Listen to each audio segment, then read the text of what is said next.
guys, and welcome back to Dino Reacts. So I just got done watching American Horror Story 1984 episode 5.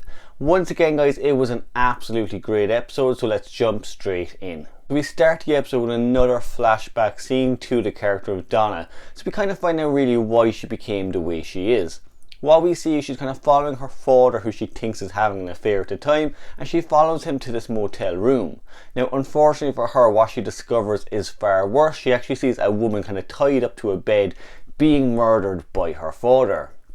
When he comes in, she tries to convince him that he's not this man, he's not this kind of evil figure she's seeing before her, but him being disgusted at what she's seen, he kills himself in the process.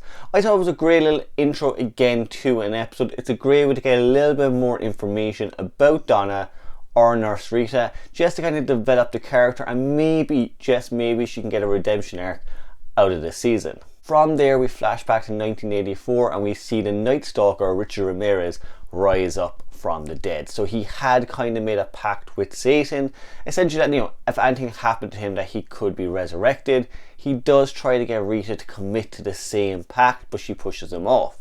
I thought it was quite cool. It was an interesting way to see that maybe Nurse Rita, or Donna, whatever you want to call her, isn't as evil as we're led to believe. She is kind of doing this really to stop any serial killers doing this in the future because of what happened to her father. So it'll be fun to see, does she go down the darker path, or will she try to save the counsellors throughout the camp? Next up, we do go back to our counsellors and Margaret all around the burnt out car. Now Xavier, he does freak out, and Margaret has to knock him unconscious so that they can all go back to the cabin and kind of figure out what their next move is. Of course, when they're back at the cabin, they all decide to split up, because why not? That totally makes sense. We get Margaret, who takes Chet on a boat to look for help. She did say, she saw some people across the lake when she was last there. So immediately, maybe Chet is a goner in this situation. He's had a lot of bad luck, but each time he has survived it.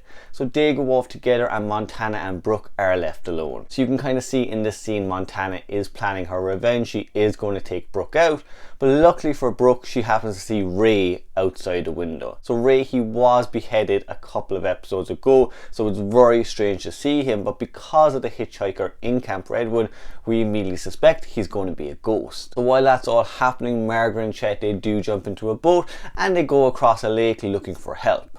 Of course, it is just the two of them out in that water, so Margaret takes that opportunity to reveal who she truly is. And for Chet, he does suffer a horrible death in that scene. As always, he tries to fight back, he tries to get away, but by the end of the scene, he is down there at the bottom of the ocean, drowning to death. It was sad to see Chet go. He's definitely probably one of my favourite characters this season. I thought he was hilarious, and just the amount of stuff that he's gone through and survived, it was unfortunate to see him go that way. Now back with Brooke and Ray, they are hiding out in the cabin, and I thought it was interesting, back in the earlier episodes I did say Ray would be this good guy type character. We did see in the last few episodes that he has a lot of secrets and he's not that nice character you're kind of led to believe. But in this scene, that kind of nice guy character does tend to come back, and maybe just like Nurse Rita, he's going to start turning things around. So both of them, they do connect, they kind of reveal they have feelings for each other, and they both end up having sex. Unfortunately, once they do have sex, Brooke discovers Ray's head inside a fridge. For a second, I wasn't sure if they were going to do kind of like an It homage where maybe Ray's head will start talking.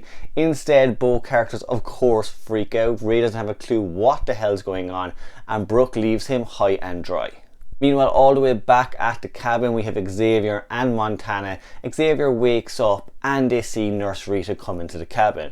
She does kind of reveal that she is the one who's caused all this. You can see that she's kind of ridden with guilt. She kind of lets them know, she is the one who got them all there. She released Mr. Jingles, and Xavier, just like earlier on, freaks out. He tries to kill her because his face has been destroyed, which to be fair makes sense. He makes some jokes that he won't be on magazine covers, and he does try to kill Nurse Rita. She does escape, she gets the hell out of there. Montana pretty much just leaves him go because the only person she wants is Brooke.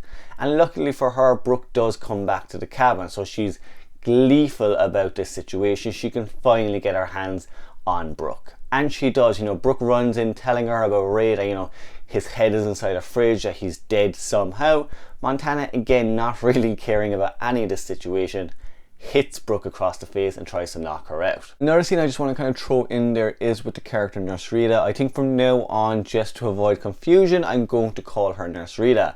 But I did like the scene with her and Jingles, and again you can see that she's kind of ridden with guilt. You know, she does regret everything she's done, so maybe like Ray, she can start turning things around and she can get a redemption type storyline. Margaret, meanwhile, is kind of doing the same thing. She's stopping the counsellors when she gets a chance, but she's also killing them at every opportunity she gets. There is one scene that reminded me a lot of the original Friday the 13th, where she's kind of walking across a kind of bow and arrow shooting range. It's a lot like that first movie, and we do see she gets confronted by Mr. Jingles. In that moment, you know, she is ready to die. He grabs her by the neck, but of course, Xavier being Xavier ruins that moment. He comes in with a bow and arrow, Rambo style, and kills Mr. Jingles. He shoots him about 6 times and Mr. Jingles goes down. Now, as we see Mr. Jingles, he does die.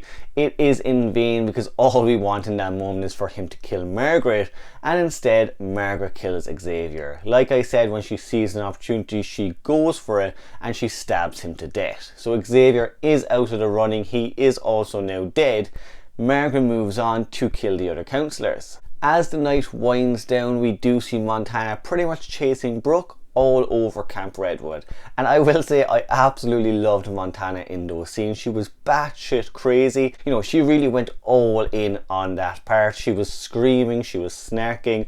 Brooke, you know, was terrified. She was hiding in every single place she could, until Montana found her. It kind of ends up at sunrise. We have all of our kids arriving at the camp in their yellow bus, and they see Brooke and Montana fighting on the ground, tearing the absolute crap out of each other. It ends with Brooke finally getting the upper hand on Montana and stabbing her to death repeatedly in front of all the kids.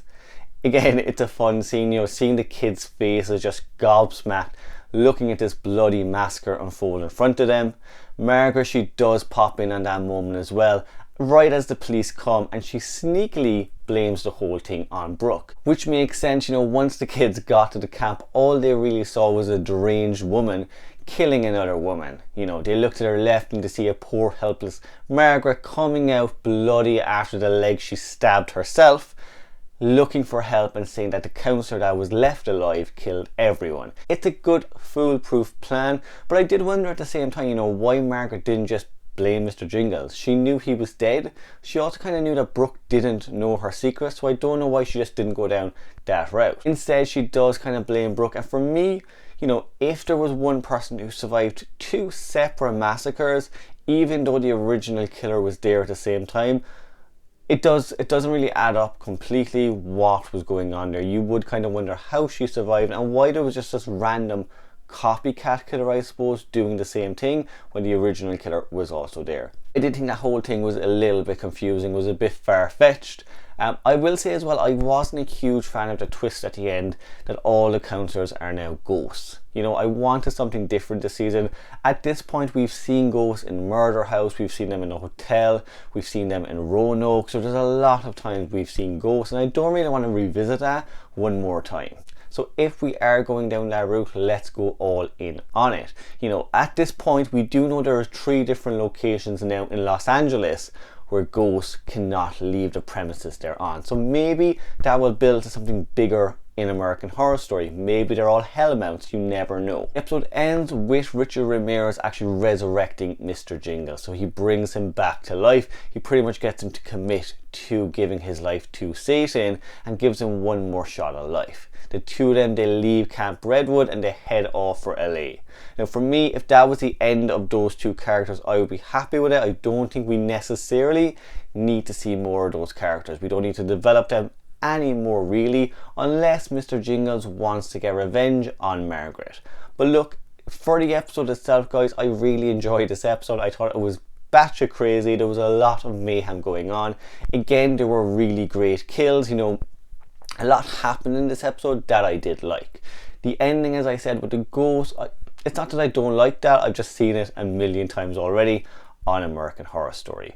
But I did like, how Montana was embracing this new ghost life. She killed the cops straight away. So maybe that's what they'll do. They'll just keep murdering people in the camp until everyone has to come back. But guys, look, we won't know until the next episode. Again, I did really enjoy this one. I'm going to get on and see the next episode as quick as possible and give you my next review. As always guys, subscribe to the channel if you can. If you liked the video, let me know in the comments below. Let me know if you liked the episode. And until next time guys, Heidi ho.